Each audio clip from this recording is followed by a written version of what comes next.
নমস্কাৰ প্ৰিয় দৰ্শক, বিৰতিৰ পিছত সকলোকে স্বাগতম জনাইছোঁ। 13 মিনিট সময় আমাৰ হাতত আছে। মই যোৰহাটলৈ যাব বিচাৰিম। ৰিন্তু গোস্বামী ডাঙৰীয়া আমাৰ সৈতে সংযুক্ত হৈ আছে। গোস্বামী ডাঙৰীয়া, আমাক ভাৰসাম্যৰ প্ৰয়োজন, আমাক সংবিধান প্ৰদত্ত কিছুমান অধিকাৰ আমাৰ হাতত আছে, যিবোৰ অধিকাৰ আমি সাব্যস্তও কৰিব লাগিব সময় সাপেক্ষে। কিন্তু সেই অধিকাৰবোৰৰ যদি আমি সুযোগ লৈ সেই অধিকাৰবোৰ ব্যৱহাৰ কৰি কিছুমান আন কামত বাধা দিওঁ, যিবোৰ কামে ৰাজ্যখনৰ উন্নয়ন কৰে, যিবোৰ কামে ৰাজ্যখন আগবঢ়াই লৈ যায়, তেতিয়া কিন্তু কিছু সমস্যাৰ সৃষ্টি হয়। গতিকে এই ভাৰসাম্যটো যাতে বাহাল থাকে, বৰ্তি থাকে আৰু যুৱ প্ৰজন্ম দক্ষ হয়, বিশ্বৰ আন আন প্ৰান্তৰ যুৱ প্ৰজন্মৰ সৈতে সমানে ফেৰ মাৰি প্ৰতিটো খণ্ডত আগবাঢ়ি যায়, তাৰ কাৰণে আপুনি কি এডভাইচ দিব, কি ক'ব বিচাৰিব?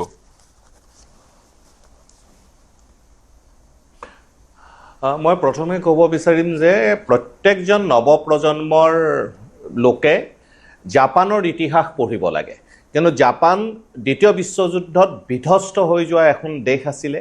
সেই দেশখনে কেনেকৈ অকল ইনভেষ্টমেণ্ট, বিনিয়োগ আৰু তেওঁলোকৰ দক্ষতা বিকাশ আৰু প্ৰফেশ্যনেলি গোটেই বিশ্বৰ বজাৰ দখল কৰাৰ যি মানসিকতাৰে তেওঁলোকে কাম কৰিলে, সকলো নিগেটিভিটি পাহৰি, আৰু তেওঁলোকে জাপানৰ লোকসকলে, আপুনি দ্বিতীয় বিশ্বযুদ্ধৰ আগৰ ইতিহাস যদি চাই, তেওঁলোকে যিটো যুদ্ধ কৰি বা তেওঁলোকে ডিফেন্সত বেছি জোৰ দি পেলাই তেওঁলোকে ভাবিছিলে যে আমি বিশ্ব দখল কৰিম, কিন্তু পৰৱৰ্তী সময়ত তেওঁলোকে বিশ্বৰ বজাৰ দখল কৰাটো তেওঁলোকৰ মূল লক্ষ্য হৈ পৰিল আৰু আটাইতকৈ বেছি তাত বিনিয়োগ কৰিলে আমেৰিকাই। গতিকে জাপানৰ কিয় কৰিলে, আৰু তাৰ ফলত আজি বিশ্বৰ আটাইতকৈ ধনী চহৰখনেই হ'ল টকিঅ'। গতিকে অসমীয়া বহুত ল'ৰাই জাপানত কাম কৰি আছে, বহুত ল'ৰা ছোৱালীয়ে মই বহুতক ব্যক্তিগতভাৱে জানো, বহু সময়ত তেখেতসকলৰ লগত কথা পাতোঁ। আৰু জাপান অসমৰ ক্ষেত্ৰত খুব আগ্ৰহী এইটো কাৰণেই মই ভাবোঁ যে দক্ষিণ পূব এছিয়াৰ বজাৰখনৰ প্ৰতি জাপানৰ এক বিশেষ লক্ষ্য আছে। গতিকে দক্ষিণ পূব এছিয়াৰ বজাৰ দখল কৰিবলৈ হ'লে অসমেই মূল কেন্দ্ৰবিন্দু হ'ব লাগিব। সেইটো ভাৰতবৰ্ষৰ স্বাধীনতা আন্দোলনৰ সময়তো যেতিয়া মণিপুৰ হৈ পেলাই, বাৰ্মা হৈ পেলাই জাপানীজ সৈন্য সোমাই আহিছিলে ইম্ফল পৰ্যন্ত, কহিমাত last war of second world war হৈছিলে বুলি কয়।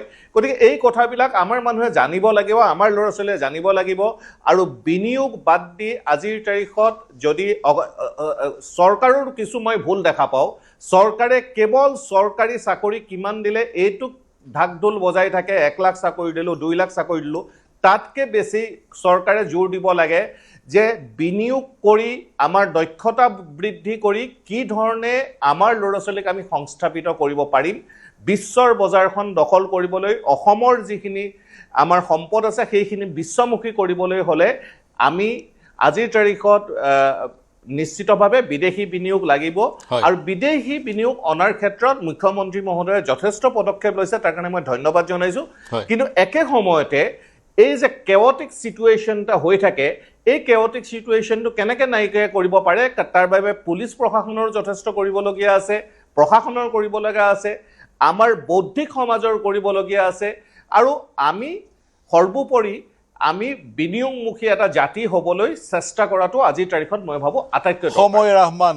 ইনভেষ্টমেণ্ট ষ্টেট হ'ব লাগিব অসম। তামিলনাডুত যিয়ে চৰকাৰ আহক, গুজৰাট বা আন পশ্চিমৰ আৰু দক্ষিণৰ ৰাজ্যসমূহত চৰকাৰ যিটো দলৰে নাথাকক, সেই ৰাজ্যসমূহ ইনভেষ্টমেণ্ট বা ইনভেষ্টমেণ্ট ফ্ৰেণ্ডলি বা ইণ্ডাষ্ট্ৰী ফ্ৰেণ্ডলি, আৰু সেইকাৰণে উদ্যোগবোৰ সেইবোৰ ৰাজ্যলৈ যাবলৈ ভাল পায়। সেই ৰাজ্যসমূহৰ সমাজখনো সেই ধৰণেৰে এলাইন হৈ আছে। এতিয়া জাগিৰোডৰ সমাজখন পৰিৱৰ্তন হ'ব লাগিব, কাৰণ জাগিৰোডলৈ ছেমি কণ্ডাক্টৰ প্ৰকল্পটোলৈ বিশ্বৰ দেশৰ বিভিন্ন প্ৰান্তৰ লোক আহিব, নিয়োজিত হ'ব। গতিকে সেইসকলৰ সামাজিক কিবা প্ৰয়োজনীয়তা থাকিব, আৰু সেই সামাজিক প্ৰয়োজনীয়তাৰ সৈতে স্থানীয় যি সমাজখন আছে জাগিৰোডৰ, তেওঁলোকো এলাইন হৈ থাকিব লাগিব, তেতিয়াহে সংঘাত নহ'ব।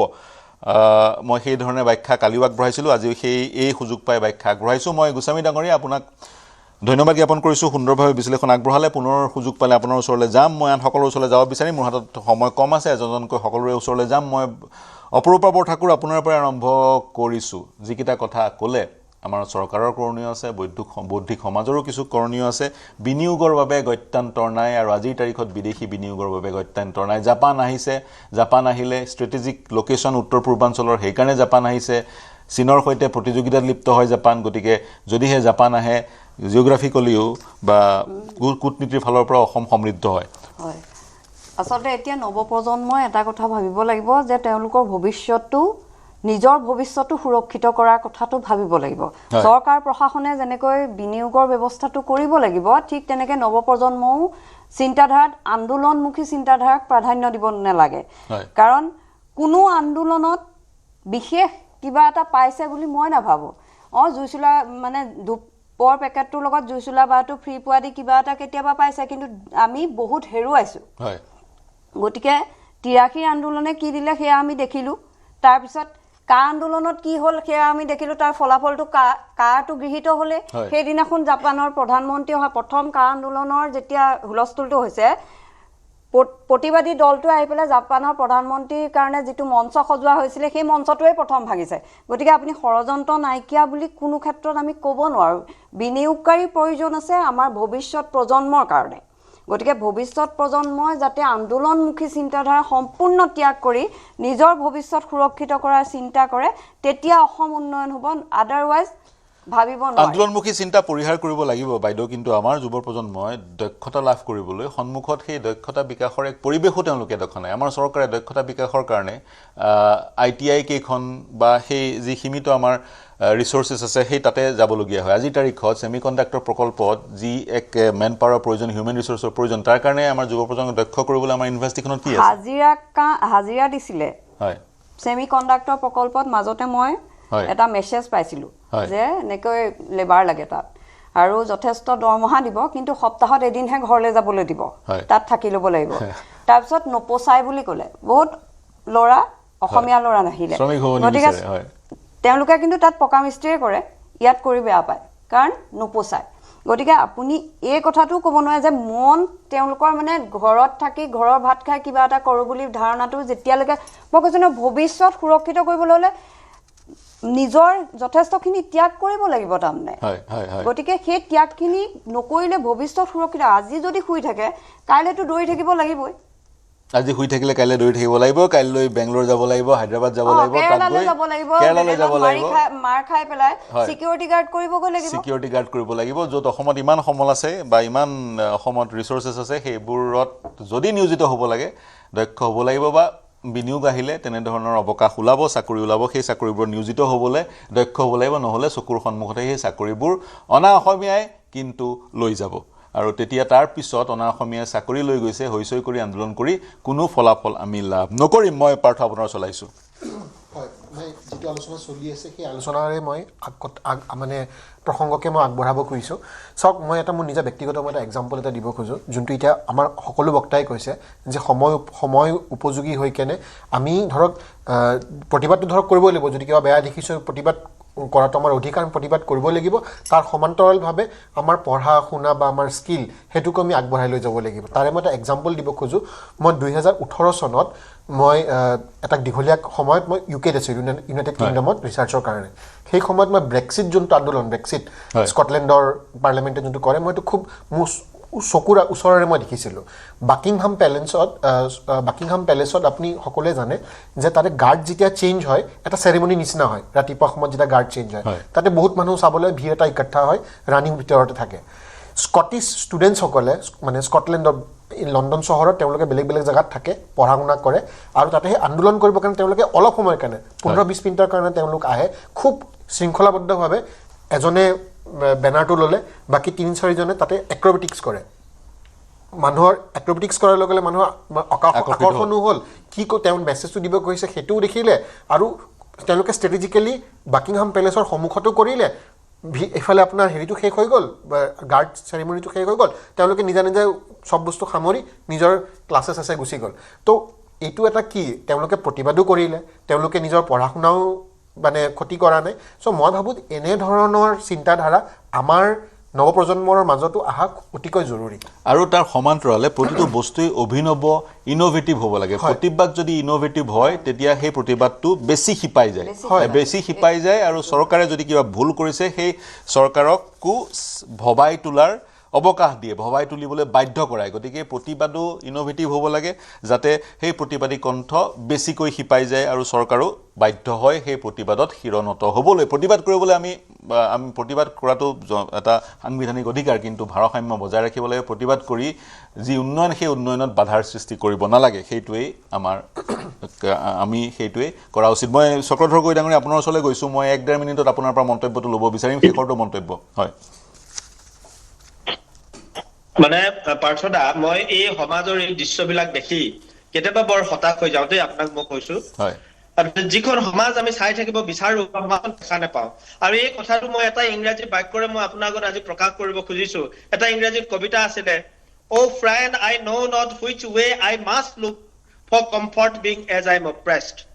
অৰ্থাৎ মই কোনফালে চাওঁ যে মোৰ অকণমান সুখ আৰু শান্তিৰ বাবে সমাজখনত, চাৰিওফালে দেখি মই হতাশ হৈ গৈছো। আজি আমাৰ সমাজখনত এনেকুৱাই হৈছে, যিনে চাব তুমি আপোনাৰ ধ্বংসকাৰী। আজি আমাৰ সমাজখনে জেনজি কালচাৰ ল'ব খোজে, কিন্তু ৱৰ্কিং কালচাৰ ল'ব নোখোজে। এনেকুৱা এটা দিন আহি গৈছে। আমাৰ যুৱ প্ৰজন্মৰ এচাম মানুহে জেনজি কালচাৰটো ইউৰোপৰ পৰা কঢ়িয়াই আনিছে, কিন্তু ইউৰোপৰ ৱৰ্কিং কালচাৰটো তেওঁলোকে ইয়ালৈ কঢ়িয়াই আনিব নোখোজে।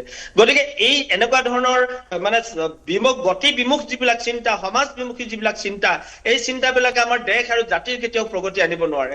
আজি প্ৰধানমন্ত্ৰী, আমাৰ জাপানৰ প্ৰধানমন্ত্ৰী গৰাকী দ্বিতীয়বাৰ কাৰণে আহিব নাপালে, অলপ দুখৰ কথা নে বাৰু? হয়, হাজাৰ সপোন লৈ আহিছিল, আৰু আমাৰো বহুত সপোন আছিলে, বহুত কিবা পাম, বহুত উদ্যোগীকৰণ ইয়াত হ'ব, কিন্তু আমি সকলোবোৰ নাইকিয়া হৈ গুচি গ'ল।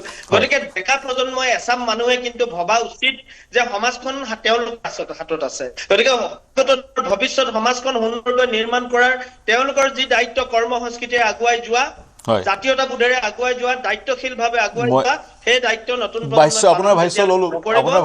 হয়, প্ৰতিটো কালখণ্ডতে হয় ল'লো। চৰকাৰে ইতিমধ্যে মুখ্যমন্ত্ৰীয়ে কৈছে সেই উদ্যোগবোৰ অসমলৈও আহিব, প্ৰধানমন্ত্ৰী নাহিলেও। গতিকে বিনিয়োগৰ যি ধাৰা, সেই ধাৰা চলি থাকিব।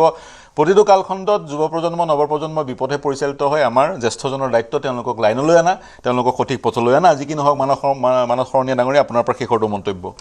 নাই, শেষৰ মন্তব্য মই এইটোৱে আহ্বান জনাম অসমৰ জনগণক যে জাতীয় আৱেগটো লাগে। আমাৰ সকলোৱে কৈছে, মই সেইটোকে কৈছোঁ যে জাতীয় আৱেগটো লাগে, কিন্তু কৰ্মসংস্কৃতিত আৱেগটো আনিব নালাগে। এতিয়া আমাৰ মেডামে কৈছে যে জাগিৰোডত কাম কৰাৰ কাৰণে আহ্বান জনাই আছে, অসমীয়া মানুহবোৰ যোৱা নাই মানে কিয়? আমি গাজা মাৰিবলৈ তাতো 9টাৰ পৰা 5টালৈকে ডিউটি কৰিব লাগিব, মাজত চাধা মাৰি খোৱা, পৰৰ কথা চৰ্চা কৰা, এই চৰিত্ৰবোৰ আমি এতিয়া এৰিব লাগে। আমি কৰ্মবিষয় হ'ব লাগে, জাতীয় স্বাভিমান থাকিব লাগে। জাতিৰ যদি কিবা সংকট আহিছে, মাতক, ময়ো আহিম। কিন্তু সৰু সুৰা কথা জাতিৰ নামত কৰি পেলাই আমাৰ ইণ্ডাষ্ট্ৰিয়েলিজম বন্ধ কৰা, ল'ৰা ছোৱালী শিক্ষাৰ পৰিৱেশ বন্ধ কৰা, স্কুলৰ পৰিৱেশ বন্ধ কৰা, ৰাস্তাত মানে ফ্ৰীলি ঘূৰিব নোৱাৰে, এইটো কিন্তু একদম অসমৰ উন্নতিৰ কাৰণে একেবাৰে হেঙাৰ হৈছে, আৰু তাৰ কাৰণে আপোনালোকে দায়ী হ'ব। সেইকাৰণে আমি আহ্বান জনাম যে যুৱচামেই হওক, যিসকলে বিভিন্ন NGO বা বিভিন্ন দলত আছে, তেওঁলোকে অসমৰ জাতিৰ হকে কাম কৰক। আৱেগটো লৈ পেলাই জাতিটোক ধ্বংস নকৰিব। মই ল'লো। আৰু প্ৰতিটো কালখণ্ডত যুৱ প্ৰজন্মৰ সেই ধৰণৰ আচৰণ আমি পৰিলক্ষিত কৰোঁ। তেওঁলোকক সঠিক পথত অনাটো আমাৰ দায়িত্ব, আমি সঠিক পথলৈ আনিব লাগিব। জাপানৰ প্ৰধানমন্ত্ৰী এইবাৰ নাহিলে, চেষ্টা কৰা হৈছিলে, নাহিলে, পুনৰ চেষ্টা কৰা হ'ব, চৰকাৰৰ পৰ্যায়ত চেষ্টা কৰিব। অনাগত সময়ত আমি জাপানৰ প্ৰধানমন্ত্ৰী বা আন বিদেশী ৰাষ্ট্ৰৰ মুৰব্বী আমি দেখা পাম। বিনিয়োগৰ ধাৰা চলি থাকিব। তাৰ কাৰণে যুৱ প্ৰজন্মই একেবাৰে তেওঁলোকে দায়ী বুলি আমি একে আশাৰে কৈ দিব নোৱাৰোঁ। বিভিন্ন ফেক্টৰ থাকিব পাৰে, কিন্তু যুৱ প্ৰজন্মই আন্দোলনমুখী হয়, যিসকলে প্ৰভোক বা যিসকল ওলাই আহিছে, তেওঁলোকে এটা কাৰণ হ'ব পাৰে। গতিকে কিন্তু এটাই কথা, আন্দোলনমুখী নহৈ তেওঁলোকে কৰ্ম সংস্কৃতি ফালে ঢাপলি মেলক, এই চিন্তাৰে মই অনুষ্ঠানটো সামৰিছোঁ। মোৰ সৈতে সংযুক্ত হোৱাৰ কাৰণে অপৰূপা বৰঠাকুৰ, ডক্টৰ পাৰ্থপ্ৰতিম মেধি, মানস শৰণীয়া, চক্ৰধৰ গগৈ, ৰিণ্টু গোস্বামী, সকলোকে ধন্যবাদ জ্ঞাপন কৰিছোঁ। প্ৰিয় দৰ্শক, শুভৰাত্ৰি।